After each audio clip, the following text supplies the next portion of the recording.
Einstein की कहानी कि उनके सामने जब सेब गिरा तो वो सोच रहा, ये क्रिएटिव थिंकिंग, वो सोचे यार ये सेब नीचे ही क्यों गिरा, हमारे ऊपर क्यों गिरा। हाँ, हालांकि उससे पहले सेब ना जाने लाखों करोड़ों लोगों के ऊपर गिरा होगा, आसपास गिरा होगा, लेकिन क्रिएटिव थिंकिंग बहुत कम लोगों को हो पाती है। लेकिन जिसकी क्रिएटिव थिंकिंग होती है वो व्यक्ति बहुत ही अच्छा होता है, बहुत ही शानदार होता है। अच्छा और शानदार दैट मीन्स ना कि वह दूसरे की ज़िंदगी में बहुत क्रिएटिव, दूसरे को बहुत क्रिएटिव बनाता है, दूसरे के जीवन में वैल्यू ऐड करता है, जिसकी सोच क्या होती है, क्रिएटिव होती है। क्रिएटिव मतलब जो कुछ करने टाइप की बात कर पाता है, करने टाइप की। हमारे पूरे समाज के लोग ना क्रिएटिव थिंकिंग वाले नहीं हैं, एक सेट माइंड सेट थिंकिंग वाले हैं। Set mind set thinking that means सभी लोग कहते हैं कि तुम पढ़ाई लिखाई करो, मास्टरी की तैयारी करो, ये तो सेट रास्ता है ना। आप लोग 9th में एक पोयम है द रोड नॉट टेकन, बस यही है ना, द रोड नॉट टेकन, वो रास्ता जिसको मैं नहीं चुना। 9th के पोयम पढ़े हैं, वह रास्ता जिसको मैं नहीं चुना।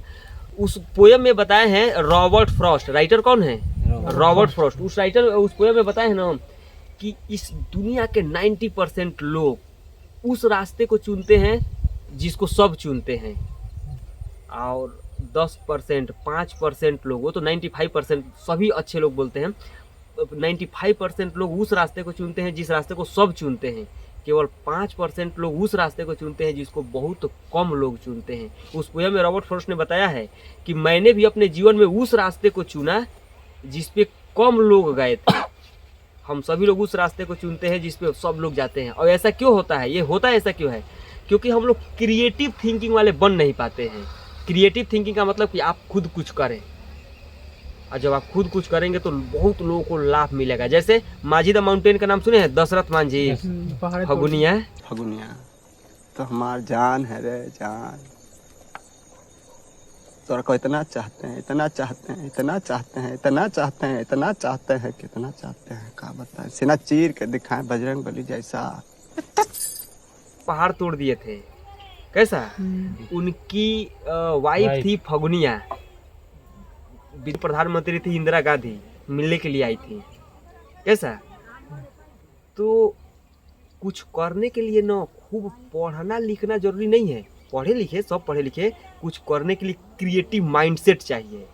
और क्रिएटिव माइंडसेट के लिए आपको एक बात बोले, अभी आप हमसे इंग्लिश पढ़ रहे हैं तो हम इंग्लिश की बात कर रहे हैं, आप कहीं कुछ भी देखिए लिखा हुआ, थोड़ा उसे जरूर रुक के पढ़ ले यार, क्या है, क्या लिखा है, पहले तो पढ़िए क्या लिखा है, और अगर लिख दिया है तो उसका मतलब क्या है, तब आप सीखेंगे और दिमाग क्रिएटिव रहेगा, क्रिएटिव थिंकिंग लक्ष्मी। और देख लीजिए हर चीज़ अभी इस जरूरत क्यों है, हर जगह मैथ फिजिक्स आपको लिखा हुआ नहीं मिलेगा, हर जगह मैथ फिजिक्स काम नहीं आता है, इंग्लिश हर जगह काम अब तो और आ रहा है। मैथ का काम लगता है हरदम पैसा जोड़ने घटाने में, वो तो नहीं पढ़ा लिखा एकदम खूब आराम से जोड़ लेता है। अगर उसका सोचे तो बहुत कम लोग अपने जीवन में मैथ का यूज करते होंगे जितना मैथ पढ़ते हैं। काजी सनी आप मानते हैं नहीं इस बात को? माझी द माउंटेन कभी मूवी देखिएगा, उसमें टेक्निक है कि जब सूखा पड़ जाता है ना, सूखा पड़ता है तो सारे लोग गांव के छोड़ के जाने लगते हैं, तो इनको भी आके बोलते हैं कि ये बोरा बाबा, वो बोरा पहन करके बोरा से अपना वो घर बना कर कहीं रहते हैं, तो बोरा बाबा चट्टी बाबा उसमें नाम भी इनका पड़ा है। उनको कहते हैं बोरा बाबा चलो तुम भी चलो, तो नहीं जाते हैं, उनको बहुत प्यास लगती है, तो एक छोटा सा उस पहाड़ में पौधा निकला रहता है, उसको क्या करते हैं, खाते हैं, उसको खाते हैं। ये क्रिएटिव माइंडसेट होता है, कुछ भी सोच करके अपने आप को किसी भी कंडीशन में से निकाल लीजिए। तो ये बनेगा कैसे, कमी है कि हमको क्रिएटिव माइंडसेट वाले से कभी पढ़ने को मिला नहीं है, तो बनेगा कैसे, तो बनने के लिए यही है जो अभी बोले, हम इंग्लिश की बस बात कर रहे हैं, कहीं भी कुछ देखिए तो पढ़िए, आपका माइंडसेट क्रिएटिव होगा। यार ये तो बड़ी बात है, बड़ी अच्छी बात है, मेरे को आ रहा है मेरे को।